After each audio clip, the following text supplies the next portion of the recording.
Hello, School 14 family. It's Mrs. Miranda. How is everyone? Hopefully everyone is doing well, staying safe. Big virtual kiss and virtual hug. Miss everyone so very much.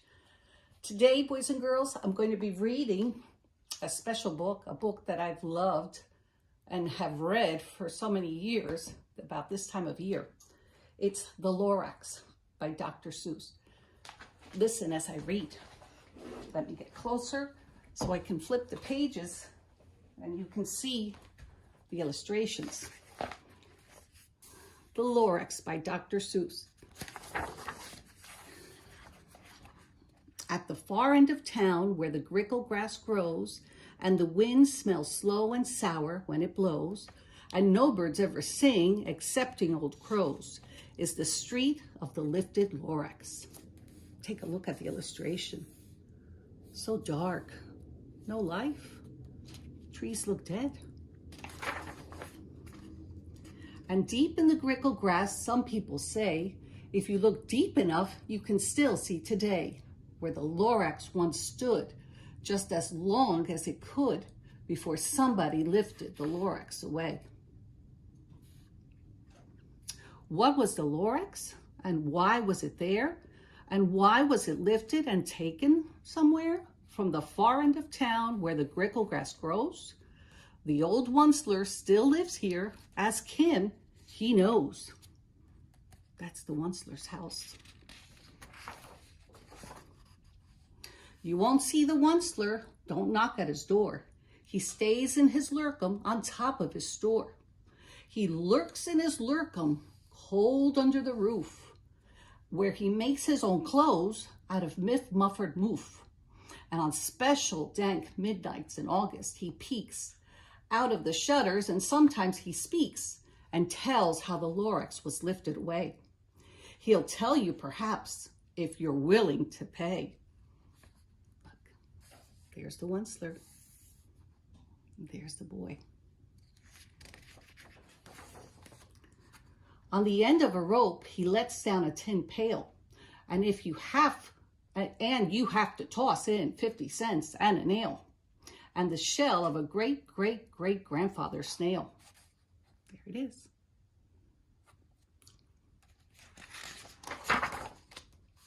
Then he pulls up the pail, makes a most careful count to see if you've paid him the proper amount. There he is. Then he hides what you paid him away in his snub, his secret strange hole in his grooveless glove.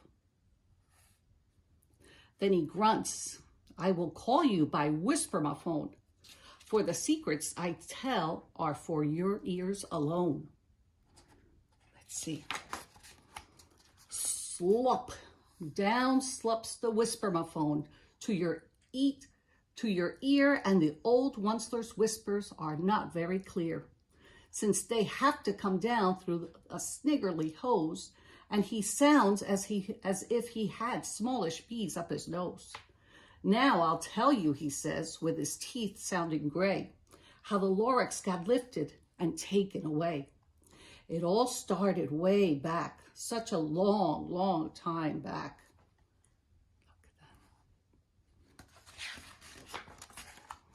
Way back in the days when the grass was still green and the pond was still wet, wow, and the clouds were still clean, and the song of the Swami swans rang out in space. One morning, I came to this glorious place, and I first saw the trees, the truffula trees, the bright colored tufts of the truffula trees, mile after mile in the fresh morning breeze. How beautiful green grass, clean water, fresh air. There he is, the Onceler. And under the trees, I saw brown barbaloots frisking about in their barbaloot suits as they played in the shade and ate truffula fruits. There they are, the barbaloots. And they're eating the fruits from the trees, the truffula fruits. From the rippleless pond came the comfortable sound of the humming fish humming while splashing around.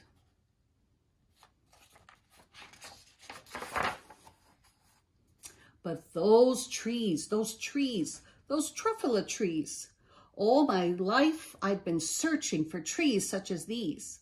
The touch of their tufts as much softer than silk, and they had the sweet smell of fresh butterfly milk.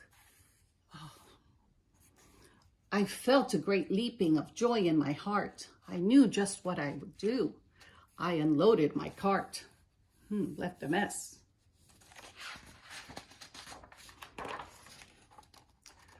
The Oncelers. In no time at all, I had built a small shop. Then I chopped down a truffula tree with one chop. And with great skillful skill and with great speedy speed, I took the soft tuft and I knitted a thneed. A thneed. He cut down a tree.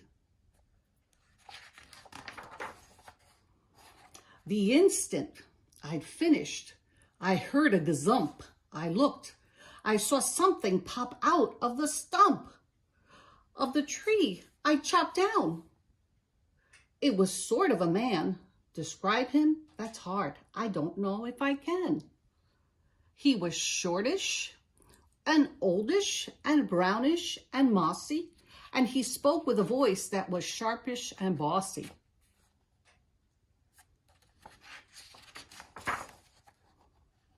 Mister, he said with a sawdusty sneeze, I am the Lorax. I speak for the trees. I speak for the trees have no tongues. And I'm asking you, sir, at the top of my lungs. He was very upset as he shouted and puffed. What's that thing you've made out of my truffula tuft?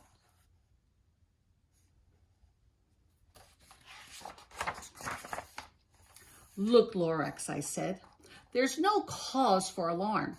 I chopped just one tree. I am doing no harm. I'm being quite useful. This thing is a thneed. A thneed's fine something that all people need. It's a shirt, it's a sock, it's a glove, it's a hat, but it has other uses. Yes, far beyond that. You can use it for carpets, for pillows, for sheets, or curtains, or covers for bicycle seats. The Lorax said, Sir, you are crazy with greed. There is no one on earth who would buy that fool thneed.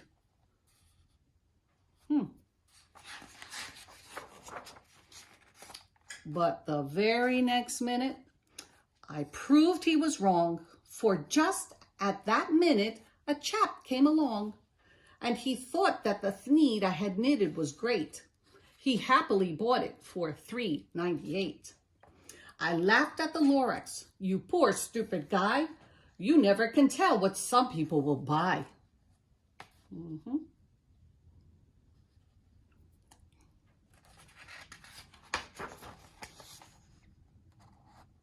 I repeat, cried the Lorax, I speak for the trees. I'm busy, I told him. Shut up, if you please. I rushed across the room and in no time at all, built a radio phone.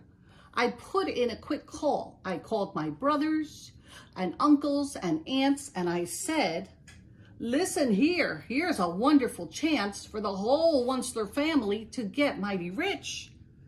Get over here fast, take the road to North Nitch, turn left at Weehawken, sharp right at South Stitch. There he is, calling his family for help. Wow, look at this. His shop has grown. And in no time at all, in the factory I built, a factory, the whole Onceler family was working full tilt. We were all knitting thneeds, just as busy as bees, to the sound of the chopping of truffula trees. Look, the truffula trees are disappearing. They're cutting them down.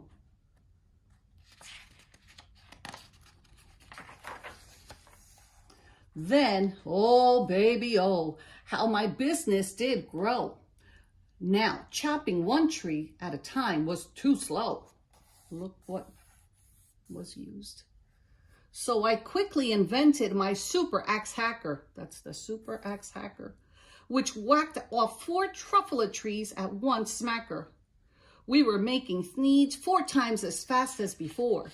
And that Lorax, he didn't show up anymore.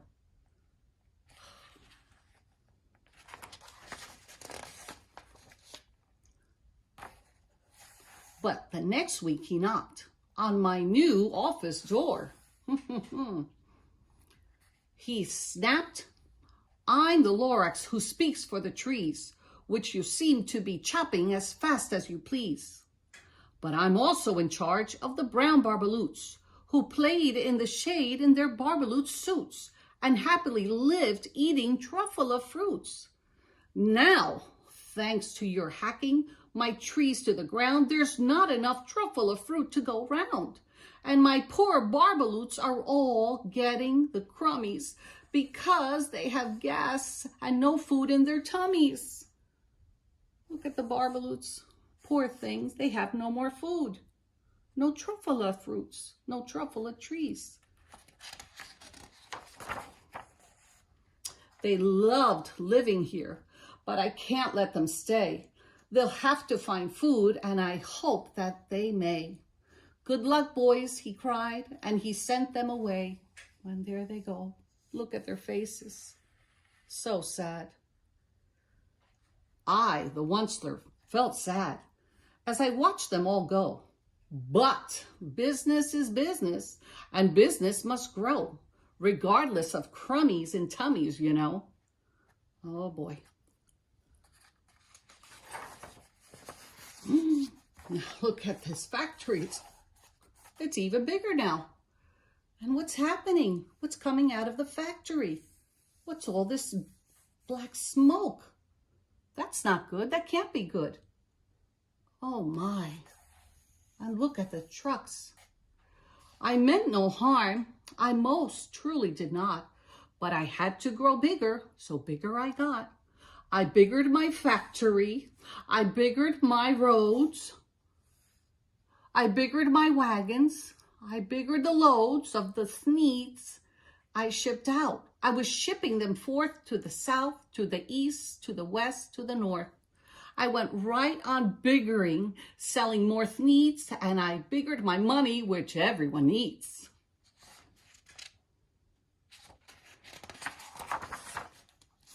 Then again he came back.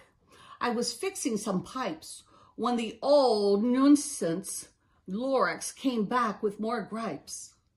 "I am the Lorax," he coughed and he whiffed. He sneezed and he snuffled. He snarled and he sniffed. "Onceler," he cried with a cruffulous croak. "Onceler, you're making such smogulous smoke. My poor swami swans, why, they can't sing a note. No one can sing who has smog in his throat. Look at them, the swans. They can't sing. The air is dirty." How sad. "And so," said the Lorax, "please pardon my cough. They cannot live here, so I'm sending them off." And off they go. So sad. Where will they go? I don't hopefully know. They may have to fly for a month or a year to escape from the smog you've smogged up around here at Dirty Air Smog. "Oh, what's more," snapped the Lorax, his danger was up, "let me say a few words about Gluppity-Glup. Your machinery chugs on day and night without stop, making Gluppity-Glup. Also Sloppity-Slop. And what do you do with this leftover goo?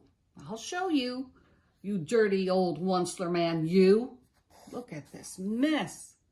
Oh, what a disaster. And look where it's going. What happened to the clean pond, the clean water? Oh my, look at that. "You are glumping the pond where the humming fish hummed. No more can they hum, for their gills are all gummed. So I'm sending them off. Oh, their future is dreary.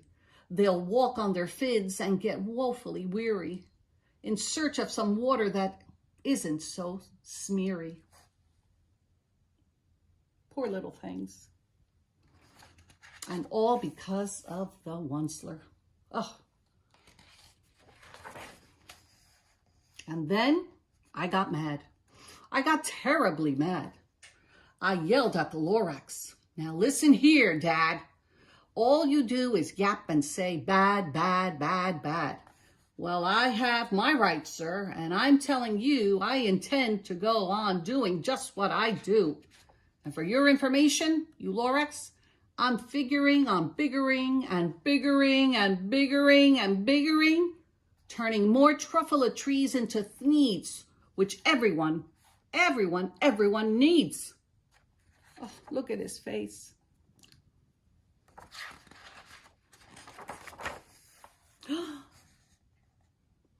And at that very moment, we heard a loud whack.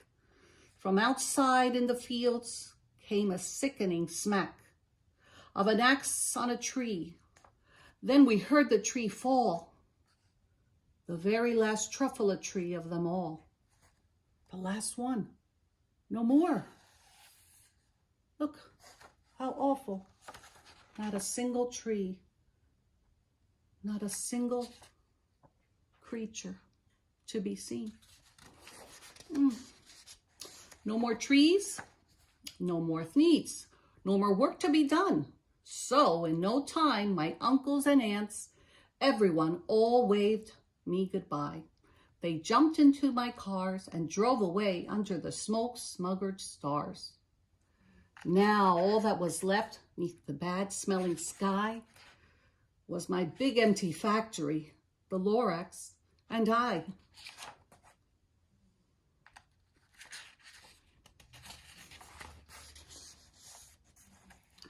The Lorax said nothing, just gave me a glance. Just gave me a very sad backward glance as he lifted himself by the seat of his pants. And I'll never forget the grim look on his face when he hoisted himself and took leave of this place through a hole in the smog without leaving a trace. And there he left.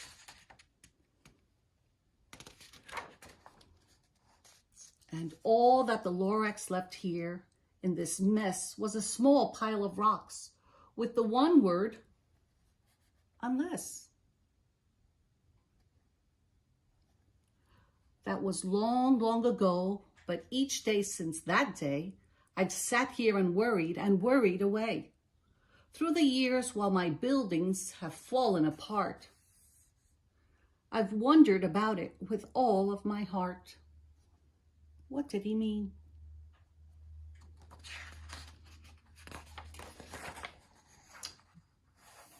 But now, says the Onceler, now that you are here, the word of the Lorax seems perfectly clear.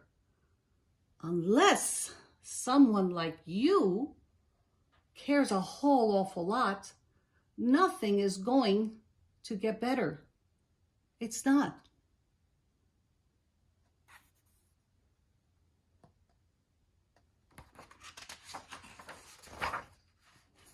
So catch, calls the Onceler. He threw something at the boy. He let something fall. It's a truffula seed. A truffula seed. One truffula seed. It's the last one of all. You're in charge of the last truffula seeds. And truffula trees are what everyone needs. Plant a new truffula tree. Treat it with care. Give it clean water. And feed it fresh air. Grow a forest. Protect it from axes that hack. Then the Lorax and all of his friends may come back. Oh, what a great ending. What a great message. Only you, unless you care, unless you make a difference. So important. I hope you enjoyed this book. What would you do if you had the last seed? Would you plant it? Would you give it water? Clean water? Would you give it fresh air, not dirty air? Would you give it sunshine? Something to think about. I know I started a few weeks back. I planted a seed, a couple of seeds, and I gave my seed water, clean water, fresh air, and sunshine. And right now, I have my daffodils growing. And in a few weeks, when the weather gets warmer for spring, I'll be planting them outside. So I'll be having fun with my plants. Boys and girls, thank you for listening to this great story. I hope you enjoyed it. I hope you continue to do your best in school. Well, we're not in school, are we? I hope you continue to work hard. I hope you continue to stay safe. And I hope you continue to always do your best and never give up. Never give up. And those of you who remember me, what I would always say in class, to read, read, read. The more you read, the smarter you get. Thank you, boys and girls.